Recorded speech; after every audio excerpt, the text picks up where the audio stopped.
You're going to go to sleep now, aren't you, dear? Oh my God. And I'll take over the whole podcast. I don't need any suggestions to sleep. Just thank look you at the very watch. much. Look at the watch. A nice shiny watch. No. I'll fix it with the mesmer stir instead. Oh, that's even worse. Or do a sleepy button. Hey, come on, you got a sleepy button.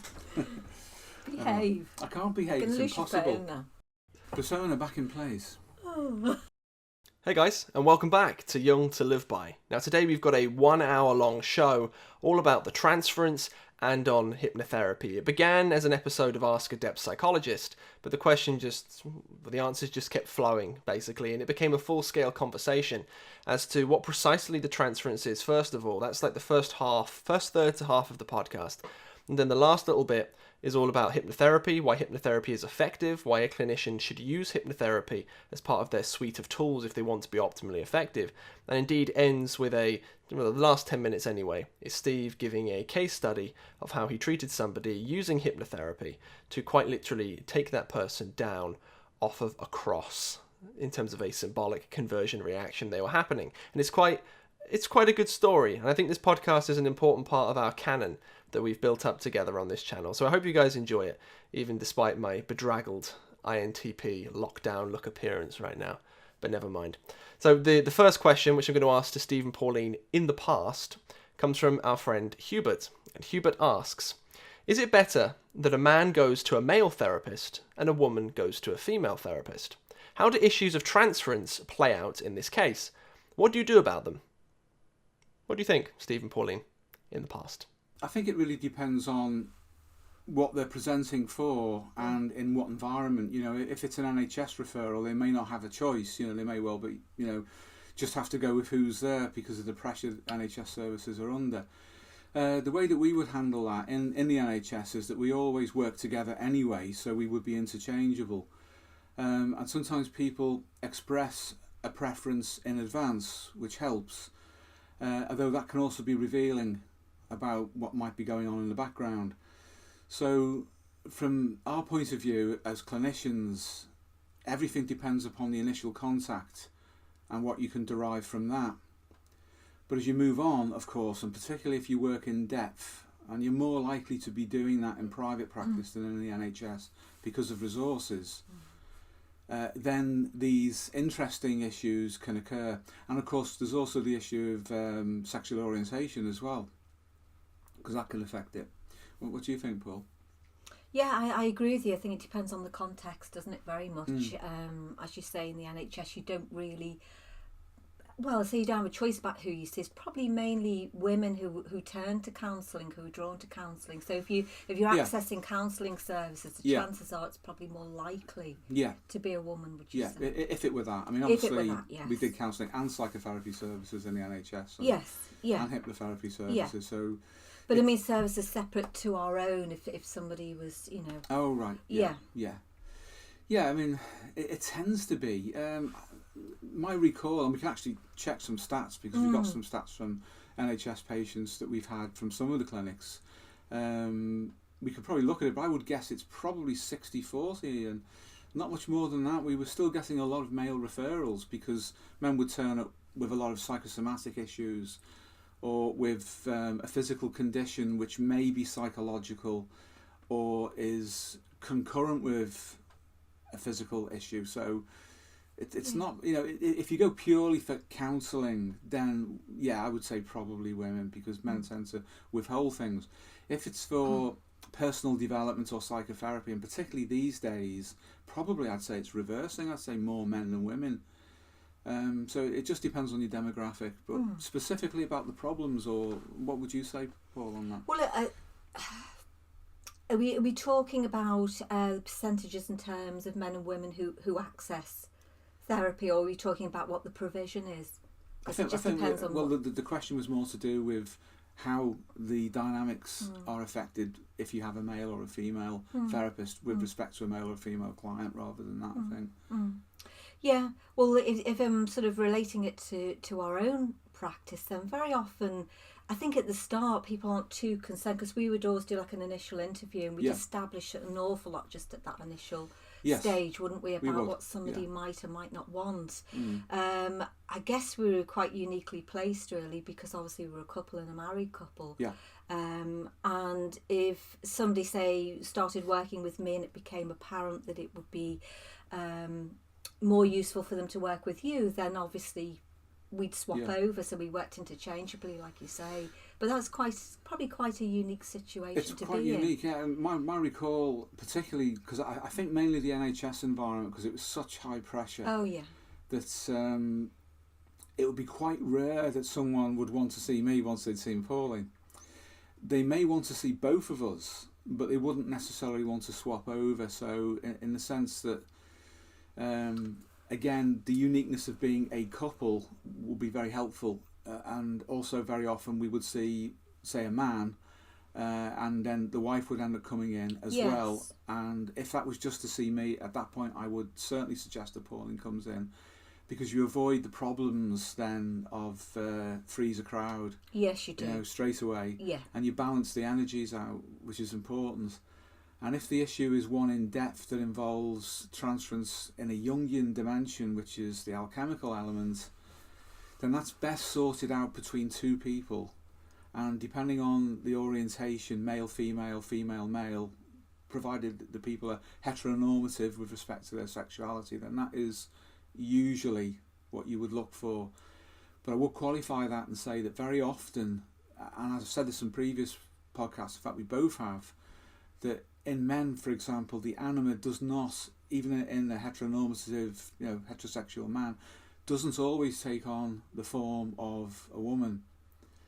And I've also experienced working with a lot of gay couples and bisexuals, both sexes, and you find things that are perhaps unexpected in a theoretical sense with respect to how the relating function is projected.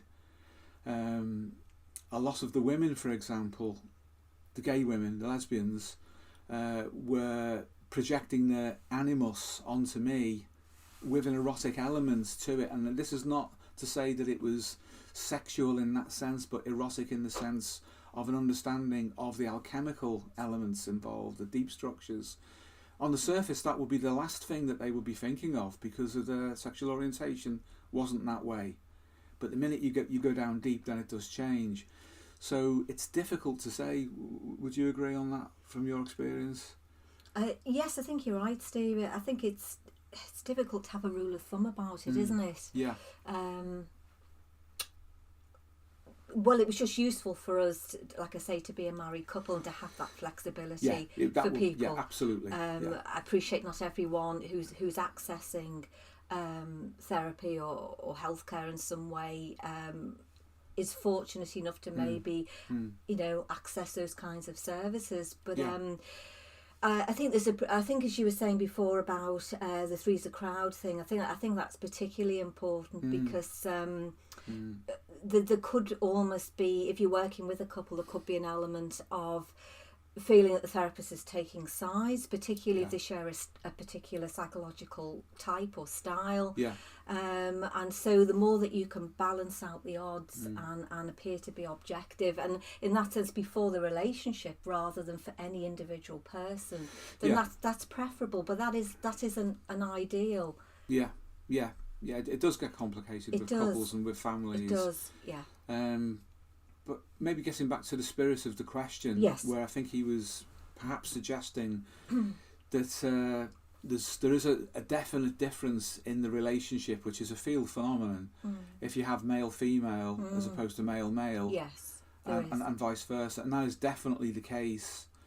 And it's manifest immediately. You don't have to go deep, but if you do go deep, it gets a wider perspective, I would say. Yeah, I think from the therapist's point of view, there are different challenges depending on which it is. Yeah. In some regards, it's probably more challenging to work with somebody who's oppositely sexed to you than the same sex, for obvious reasons. Yeah. There's something to be mindful of, isn't it? And I was going to sort of raise the idea too of pseudo-androgyny, but that can be a little bit tricky depending on how you conceptualise things, can't it? Yeah. It's not a politically correct construct these days. My view on political correctness is, with any political fashion, is that it will pass. So from the perspective of, say, the 1980s, 1990s, it did have valid currency insofar as it wasn't or wouldn't have been criticised. And my view again is that the observation remains the same. The political interpretation of it will change. The observation of the facts remains the same. Would you want to introduce that? Because it's got nothing necessarily to do with sexual orientation either, you know, or anything like that. Do you want to? No, it hasn't. It's a difficult one because, to some extent, you probably have to talk more in classical Jungian terms to get to it. So, if it was thinking of myself working with a woman, you might get a woman in, for example, who is animus possessed in that traditional Jungian sense, who might be trying to recover her femininity through a relationship with a female therapist. Obviously, you know, that's an unconscious process. It's not something that somebody deliberately intends to do, but they might seek a female therapist for that reason, because they're looking to, I guess, get their own psychological equilibrium back, and therefore that will form part of the transference relationship between the therapist and that person. But it's definitely something we observed in our clinical work over and over again in males and females. Yes. And these would be, I'll use the term again, heteronormative people. Yes. Yeah. And that is not to make a value judgment, that's to make an observation. Yeah. And this pseudo-androgyny was expressed both through the persona and through the self-concept. So it wasn't just a mask, it was on the inside as well. And as Pauline said, in that case, you would get an almost erotic, but in a Jungian sense, not in a literal Freudian sense, attachment to a therapist of the same sex, biological sex. Yes. Because a person has had an injury to their self-concept and their identity, and there's been a lowering and abasement of that within themselves. So they express an undifferentiated gender on the outside through the persona and with respect to their inner world as well. And they may well have gotten themselves into some kind of relationship issue, if they were married, for example. And then they find themselves being drawn to modelling, but at this sort of erotic level of intensity onto the therapist. So you can get, in those cases, a same-sex projection. You can also get it, for example, and this was fairly common, more common actually than people would perhaps want to believe now, but again, because of politics filtering things, you might get a situation where a woman would lack confidence in herself in her marriage, and therefore abated or sublimated her femininity and her attractiveness at work, say in an office environment, and then was exposed to a man who was a bit, unclear with respect to his masculinity. And I don't mean that in a politically correct or incorrect way as would be interpreted now, but simply that he would be perhaps, say, an office Romeo that had a stalking horse kind of approach to accessing women. He wouldn't be able to compete with the alpha men on his masculinity. He wouldn't be good looking or anything like that, but he'd be very nice and unthreatening. Yes. And then the woman would then project her own abated femininity onto this man, and that would draw her in as an attraction to him, which of course would feed into his predatory instincts and maximising his approach.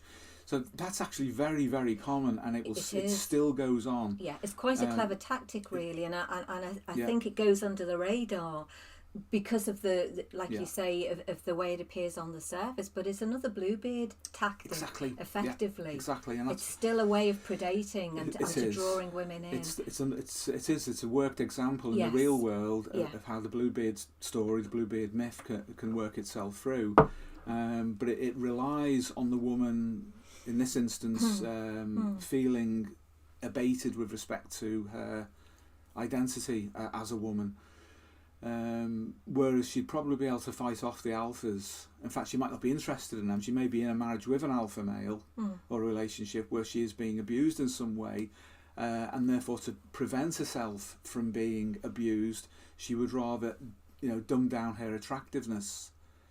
Now these predatory guys who occupy that pseudo-androgynous level in the pecking order, if you like, will be able to pick up on that, and then will be able to go in and do what they can in that way. Yeah. But the psychology side of it, very often of the woman, is that they project what Jung would have called the self-archetype, but in an undifferentiated form.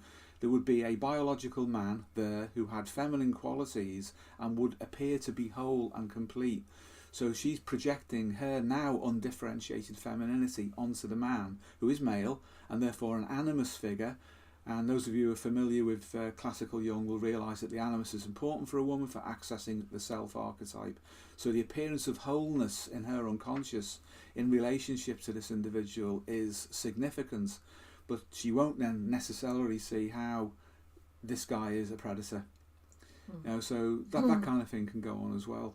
You can get down in therapy too. There are plenty of male therapists who adopt that as a tactic to either acquire, if you like, empathy with a client, Yes. a female client, or where cases of abuse occur, and they do, sadly. Yeah.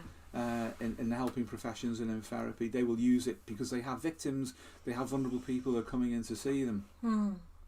So there's all sorts of ways that this can work.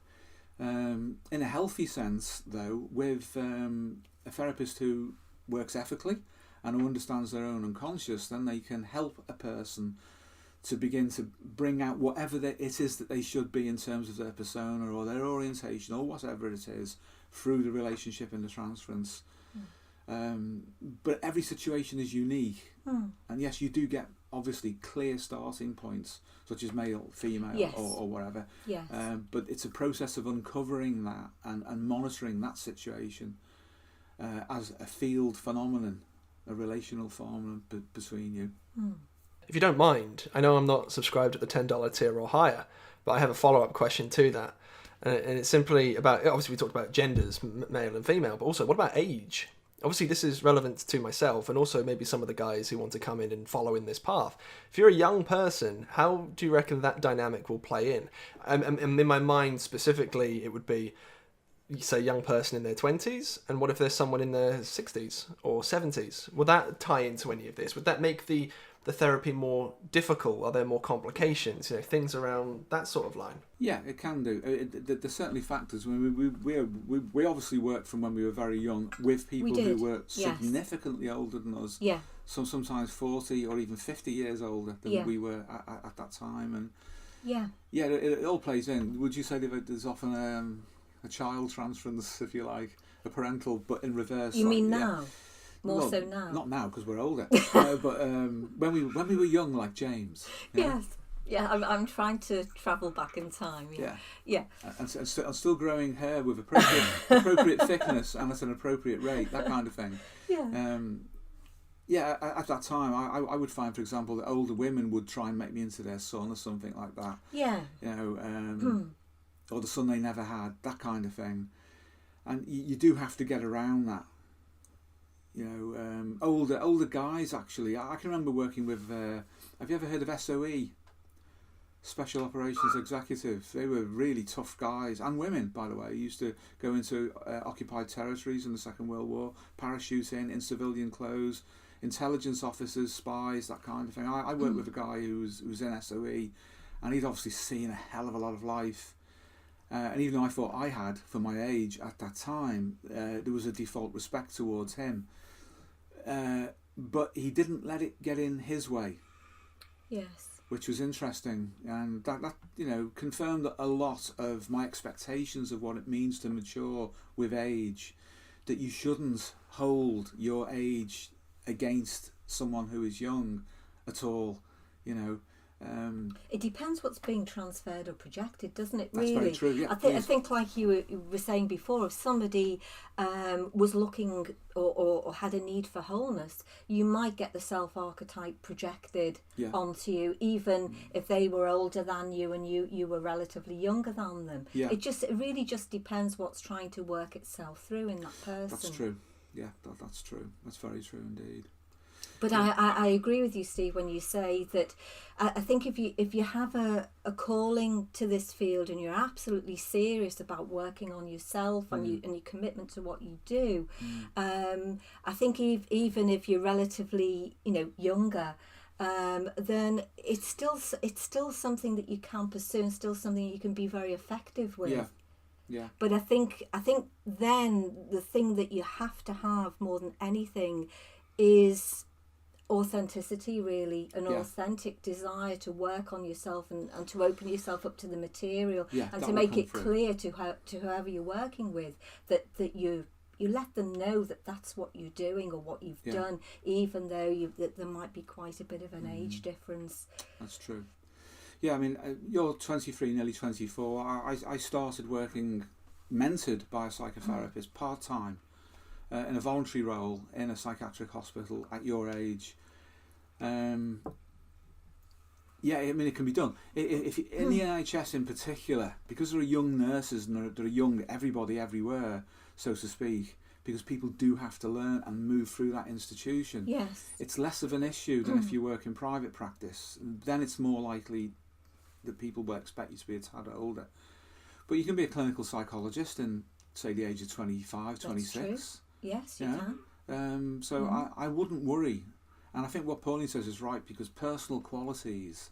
People will pick up on that before anything. They'll see through you if you're fake. Absolutely, they will. You know? But if you're real and you can demonstrate in the right way that you are actually in tune and you are living the life yourself, that will come through. Yeah.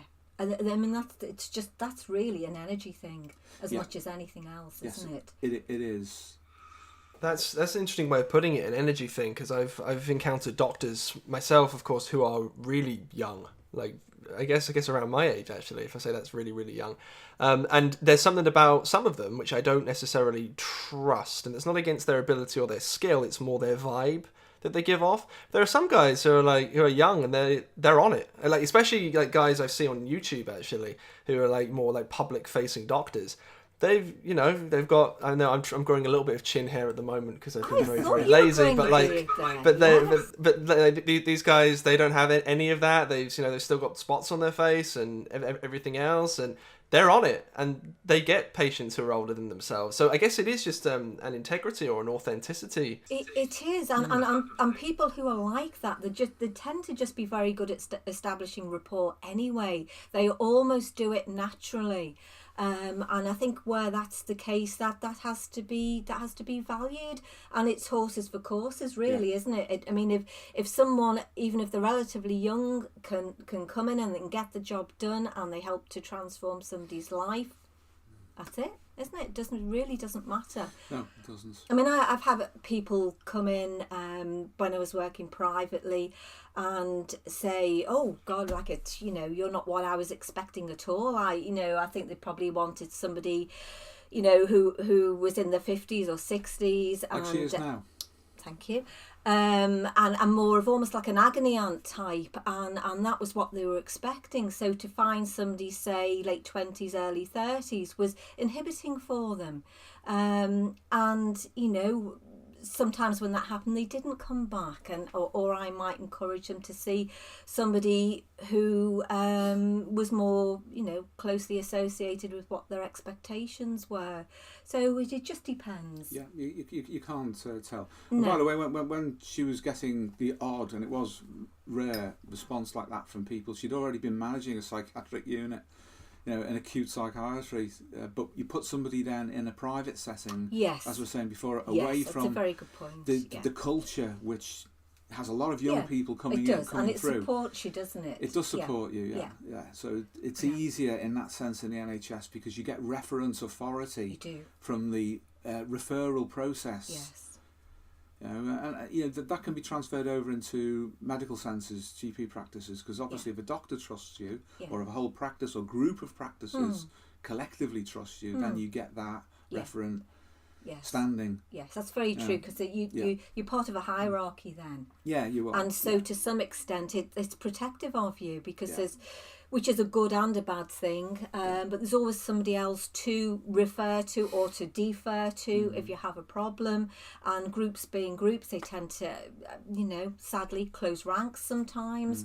But when you're in private practice, you're on your own. Yeah, you are.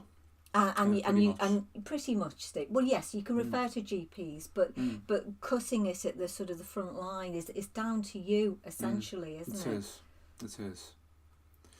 Yeah, so it does help being older, but you can have people, who are a lot older, who haven't got much experience other than the passage of time. In other words, they've lived, but they may not have that much time in for their age. So then it's an issue of persona rather than substance. Yeah.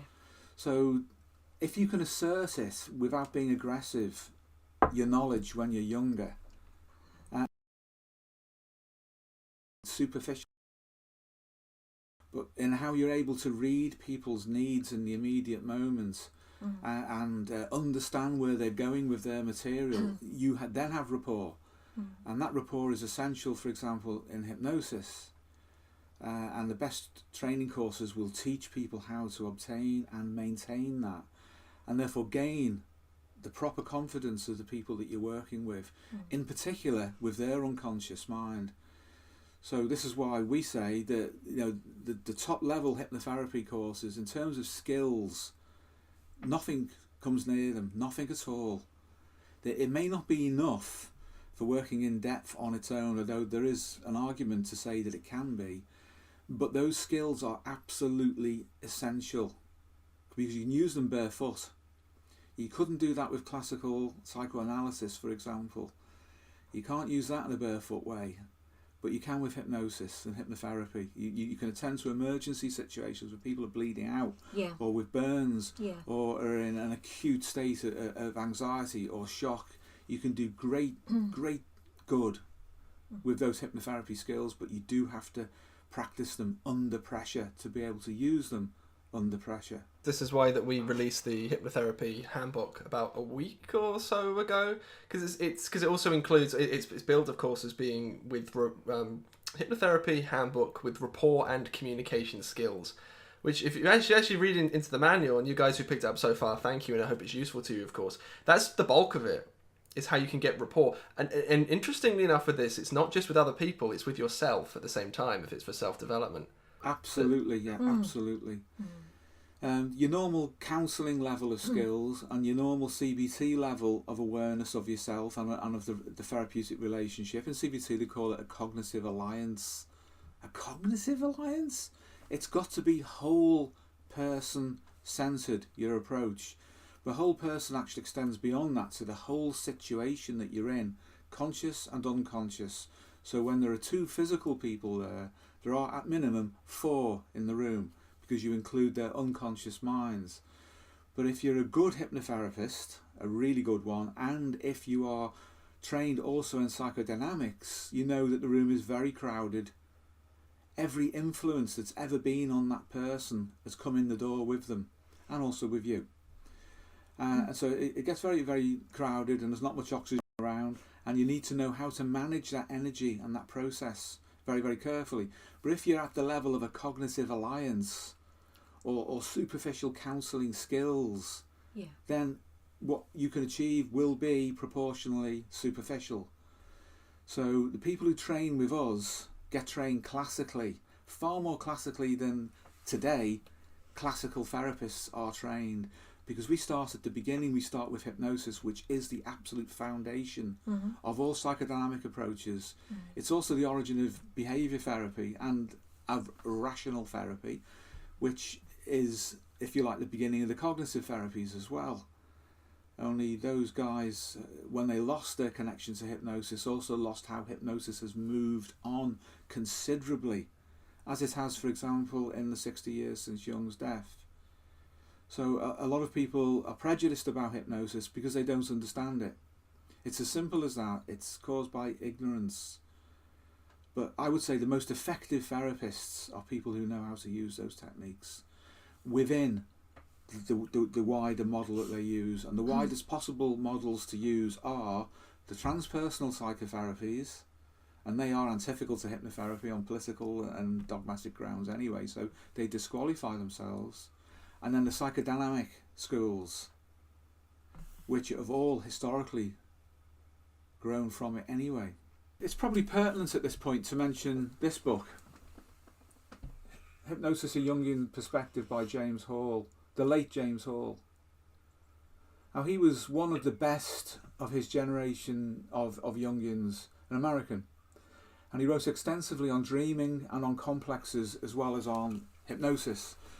And in that book, although he doesn't specifically use what I would personally class as the better techniques within hypnotherapy, he forms a bridge between the classical Jungian approach, which rejected hypnosis prematurely, in my view, and the absolute top draw stuff, which is Ernest Rossi, without a doubt.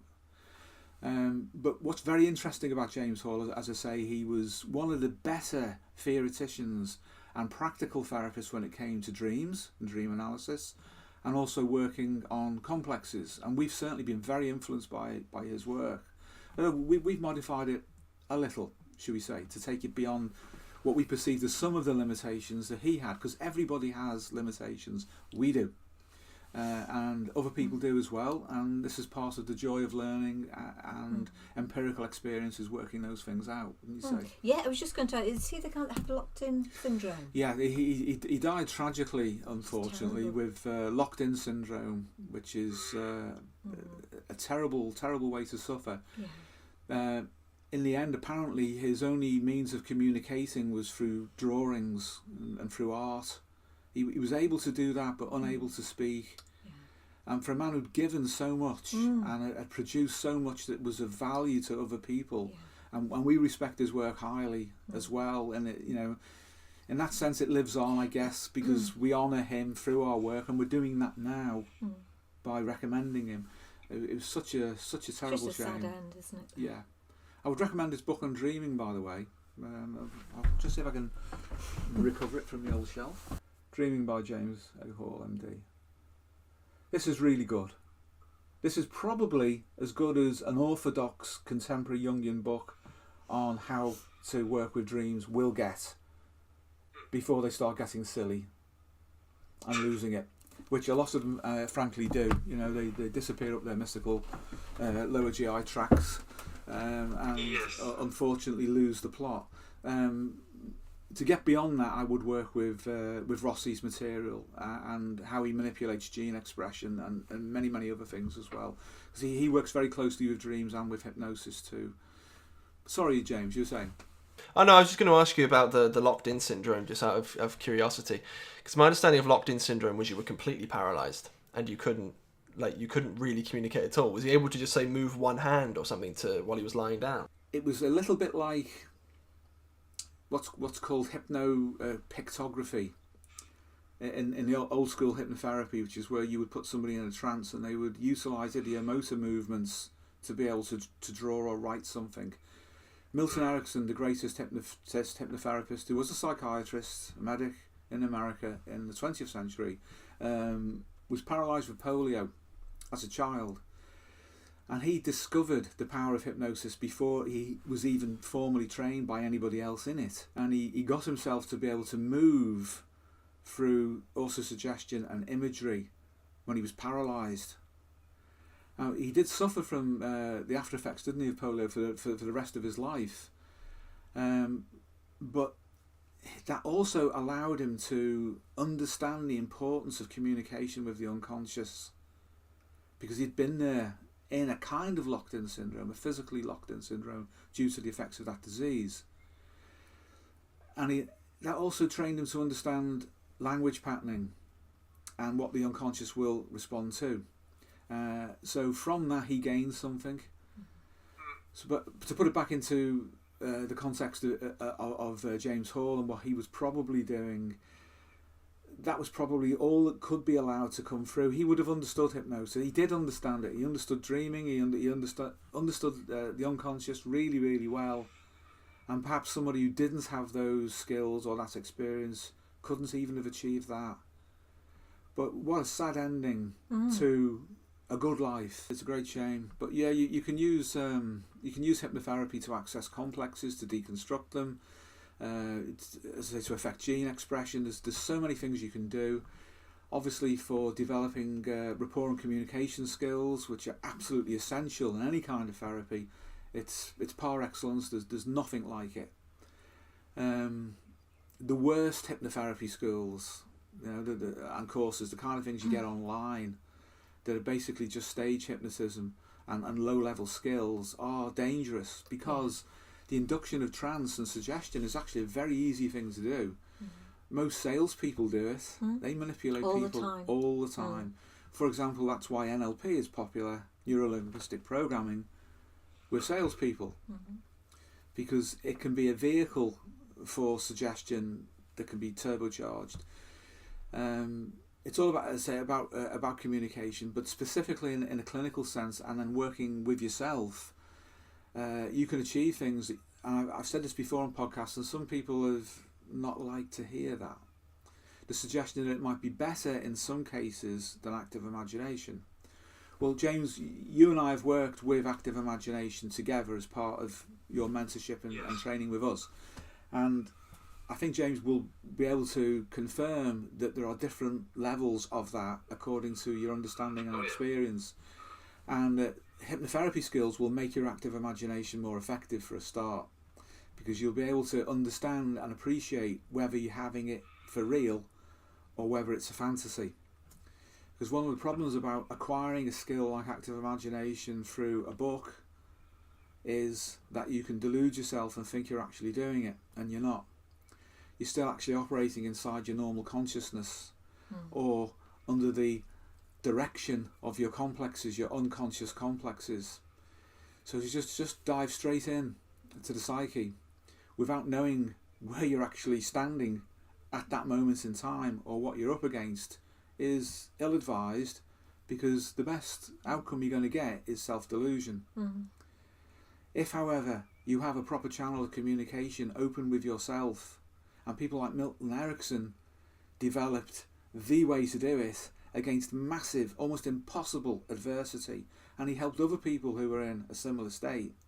This is pressure tested in a way that a lot of the conventional psychodynamic and psychoanalytic techniques have never been pressure tested and got the kind of results that they never got. But when you blend the two together, then you get something really special. Now, it's well known, Sigmund Freud rejected hypnotherapy as well. And he did that quite early on with Joseph Breuer when he found that it amplified transference. The case of Anna O, for example, the famous one. And that's when he developed his pressing technique, which is oddly very, very close to the kind of thing that Franz Anton Mesmer was doing in the 18th century. So it's still actually borderline hypnotherapy. And then he went into free association, and then the normal analytic relationship of the patient lying down on the couch with the therapist sitting out of sight, and that kind of thing. But that's still trance-inducing. Later on in his career, he admitted that one day the gold, as he put it, of psychoanalysis would one day have to be alloyed with the copper of suggestion. In other words, he was saying that there would be one day a hypnoanalysis, a blending of hypnosis and psychoanalysis. And that did happen. That did. There are hypnoanalytic schools which are very Freudian focused. It was rare in the Jungian circles because Jungians, frankly, a lot of them think of themselves as being so special and so different that they wouldn't deem to think that there's anything that could inform them on their practice beyond the original works of Carl Gustav Jung in the collected works. That's it. It's as far as they want to go. And that's a severe limitation because Jung died 60 years ago and our knowledge base has moved on. He himself wouldn't have wanted that. And the techniques that Freud and Jung used were direct and authoritarian, weren't they? And that, of course, meant that they were a lot less effective than they should have been or could have been had they pursued that further. Yeah, I wanted to say on active imagination, because as you said, through the mentorship with you two, you have shown me techniques which have, well, you've shown me many different things. But on active imagination, before I met you two, I would do it, and I think I was doing it right, but it was never particularly profound. It was more sort of just watching things happen. And it was, and then afterwards I'd be like, I wonder what that meant. And then, of course, because I was more into the more woo-woo side of Jung. And again, it's like most people in the audience, it's not our fault. It's just there's no one there to guide us in the right direction. Everything automatically became collective symbolism. I was like, it's a circle. That's the self, therefore it's Jesus talking to me. More or less, more nuanced than that. But the self-hypnosis technique in that manual that we put up last week, it's on page 54, if I remember correctly. I've put it on the actual page itself. That's what I do for active imagination now. And it's much, much more powerful because it gets you into a state, not only with rapport with your psyche, which is probably the most important part of it, but it gets you into the right headspace as well. It calms you down. It filters out a lot of the nonsense you pick up through normal consciousness, and you can just ask questions and things will present. I did it last night, as 2 nights ago, I think, as you guys will know. And I asked one question and got a completely different answer back, but it was probably an answer I needed to hear more than the question I asked.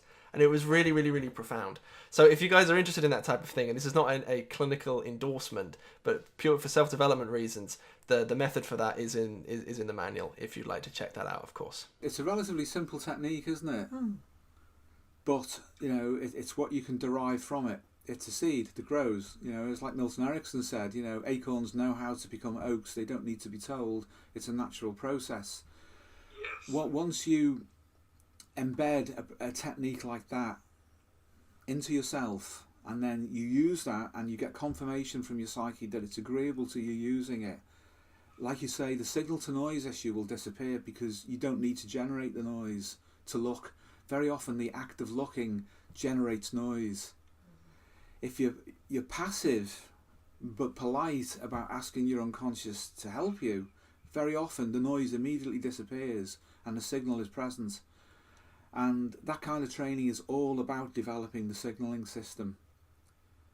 And then it's about patience and pacing yourself, and how you access the psyche. Other things then will start to work for you much quicker because you're doing exactly what Jung said to do, which is not to put any kind of theory in the way of your experience.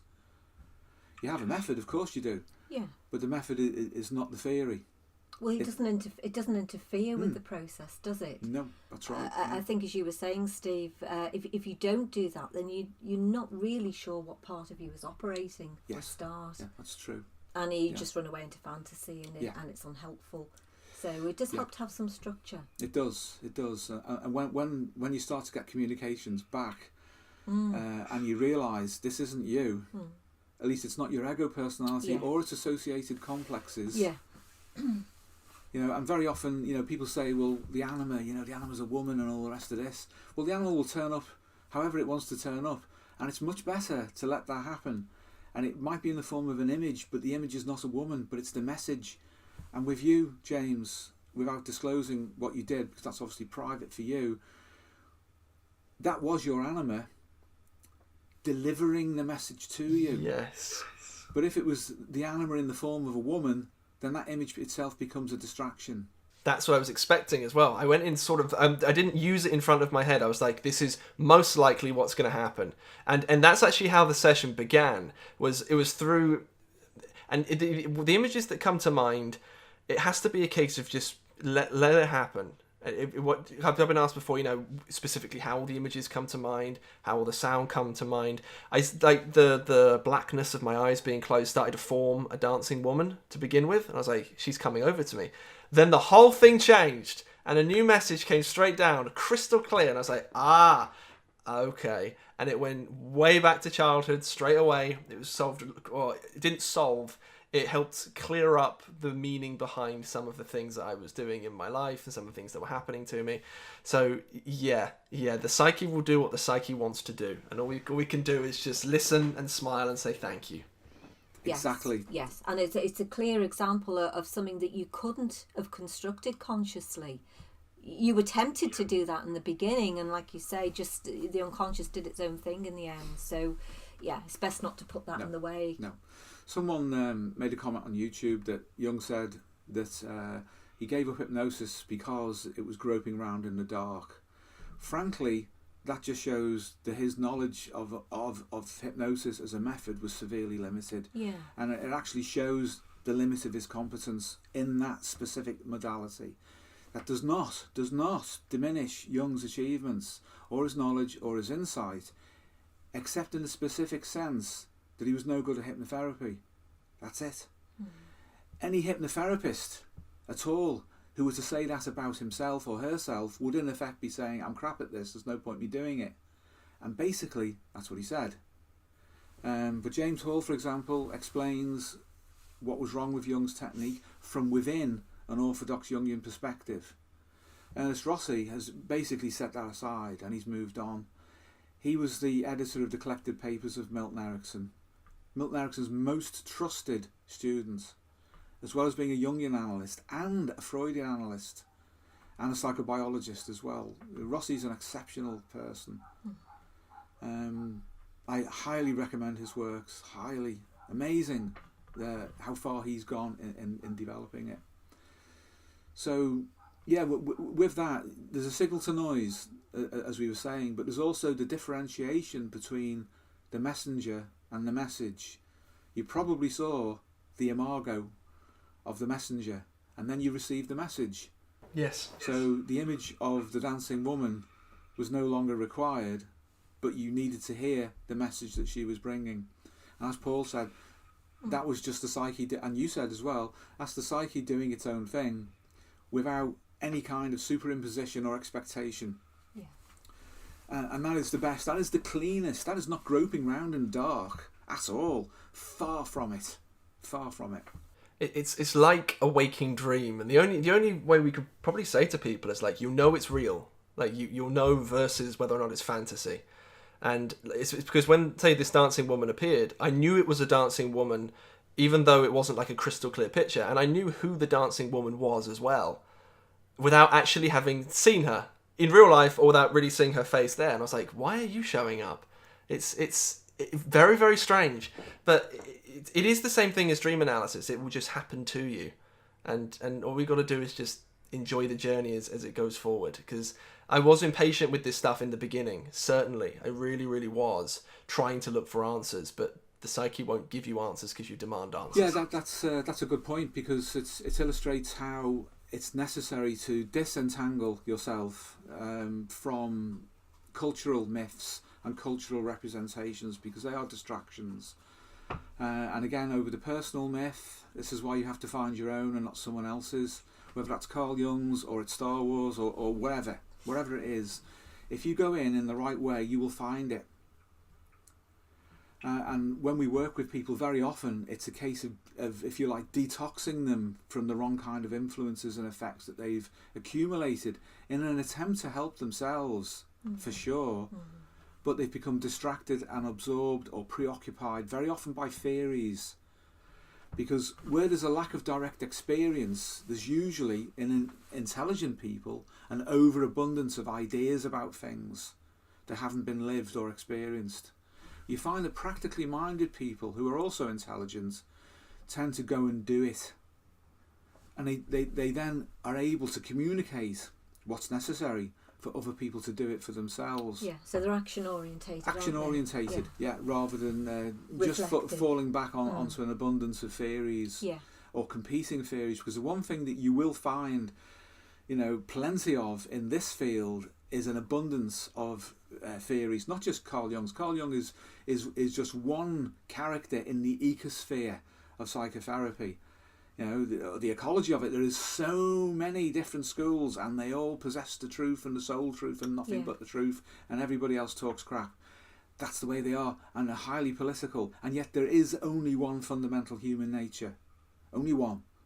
And if you're going to work with that, then it's practical tools that you need. Then interpret what comes up and find the best fit, which of course is why Jung said set all theory aside. All of it, including his. And the best practical way of doing that is derived from the best advances in hypnosis, which were beyond what Jung was doing in his day. And I'm sorry if this offends some of these people who lack actual real world experience and just like to philosophize, and quote Carl Jung. Anybody can quote Jung.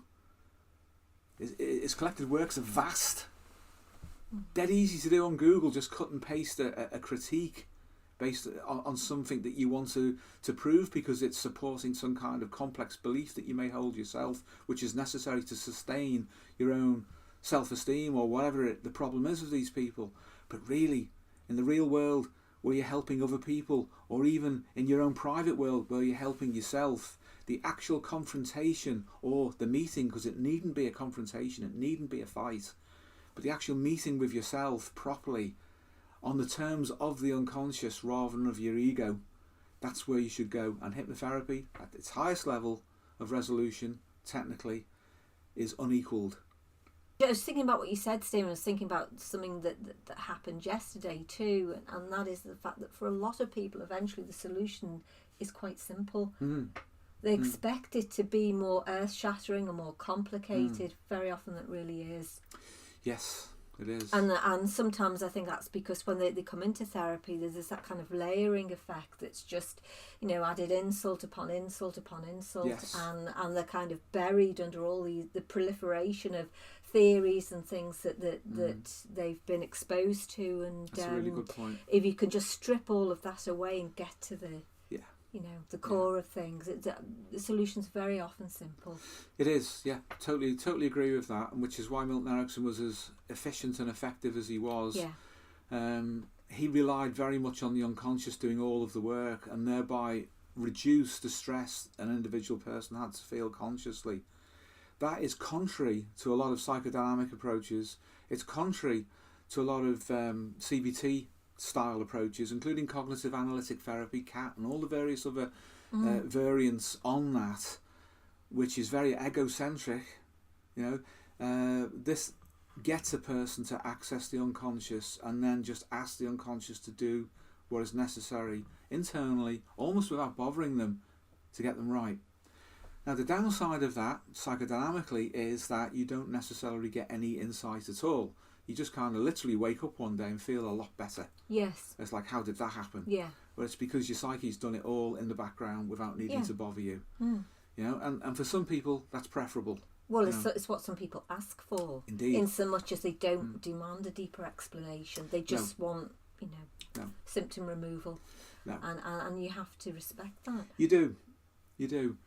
I don't know if I've mentioned this case study before. It might be a pertinent one to show what can happen. It was, I'm sure I won't be. I try and recall back cases that are around 30 years old, so there's been a sufficient passage of time. But this person was a police diver and had seen a lot of traumatic events in his life, and he had eczema on the palms of his hands, his wrists, and on his ankles. And he also had an essential tremor. His hand would shake. It was there most of the time. It was his right hand, only his right hand, and that was only attenuated if he drank alcohol, which would relax his muscles, and that would go away, and he would have successfully drunk something. Now, I'm not sure if I mentioned this one before, but I think it's pertinent in this context.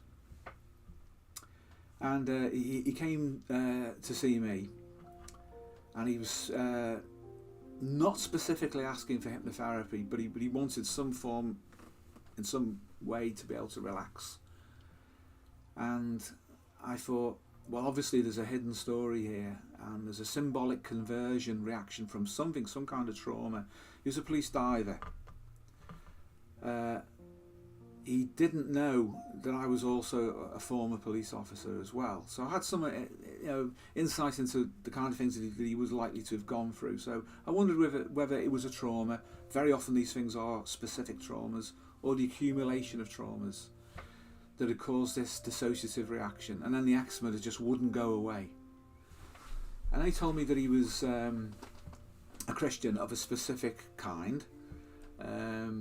He was Scottish branch of the church. He was a Presbyterian, I think.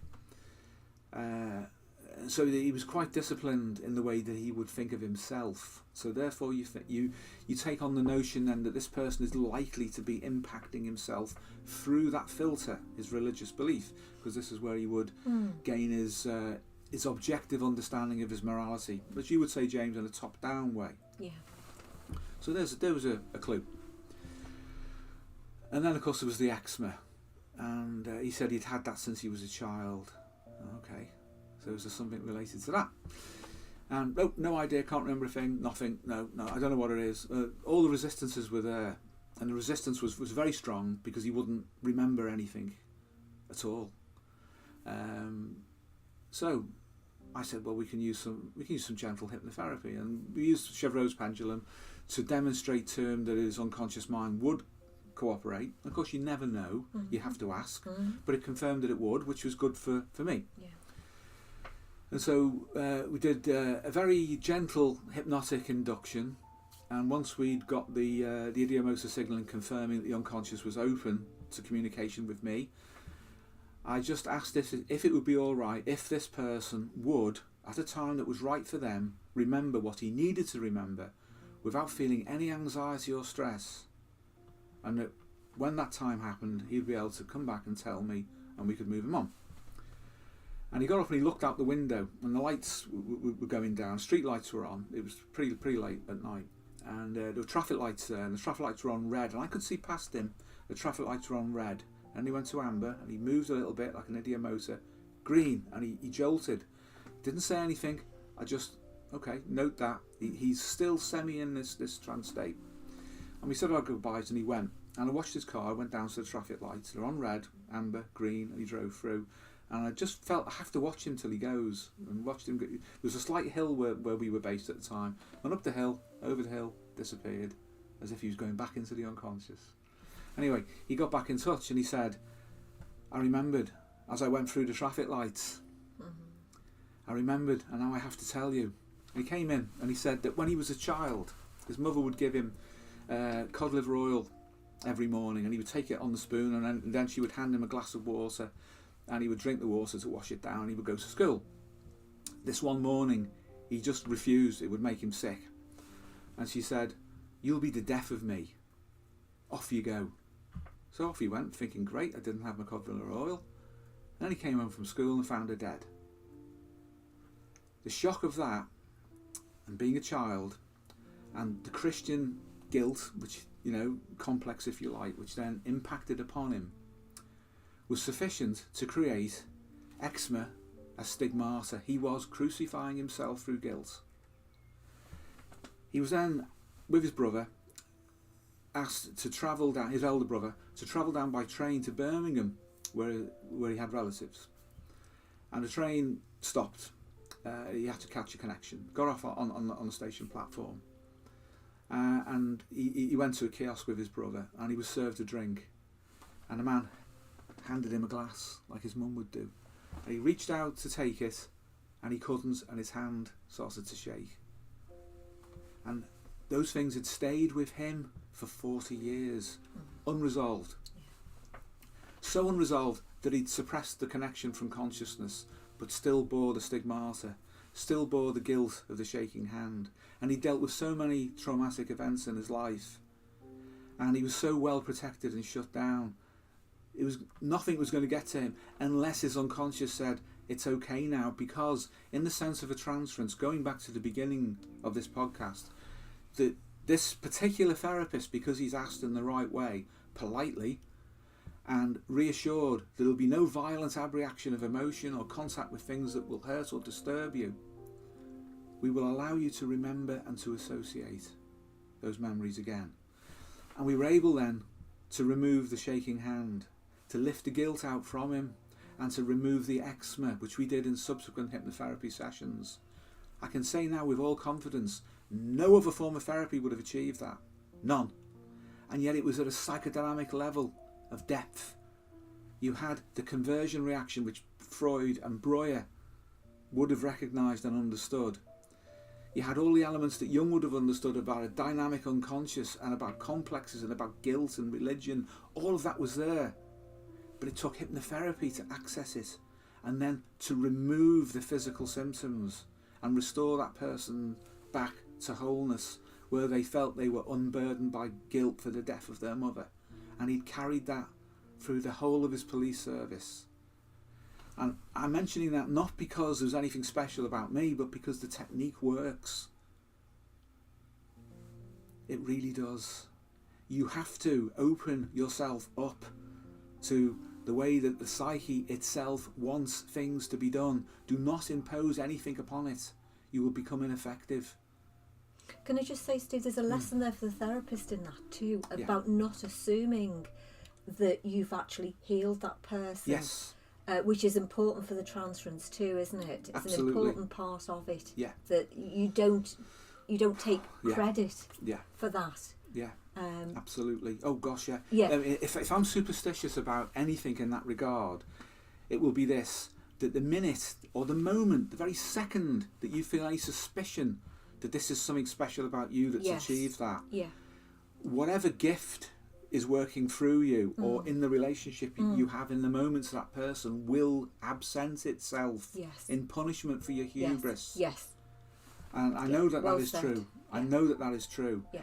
It is a moment of grace to those of you who are spiritually orientated. Yes. This comes from outside of you. And again, I agree with Jung. At that point, only religions can name those forces that are present, and they are transpersonal outside of you. Yes. And that's part of the respect that you must have, that you are privileged enough to have been part of a process that has helped another human being. Yes. And that is of such immense value in this world, where each grain of sand that helps another person to relieve their suffering is a good thing, but do not attach yourself to it. Yeah. It's not you. No. You know, you're the messenger, not the message. Yeah. It's so important, and that's part of the way that we train therapists as well. Hopefully to have, out of respect for the psyche, that naturally arising inner humility. However you may manipulate your persona in order to help another person, on the inside you need to know exactly who's in charge, and it's not you.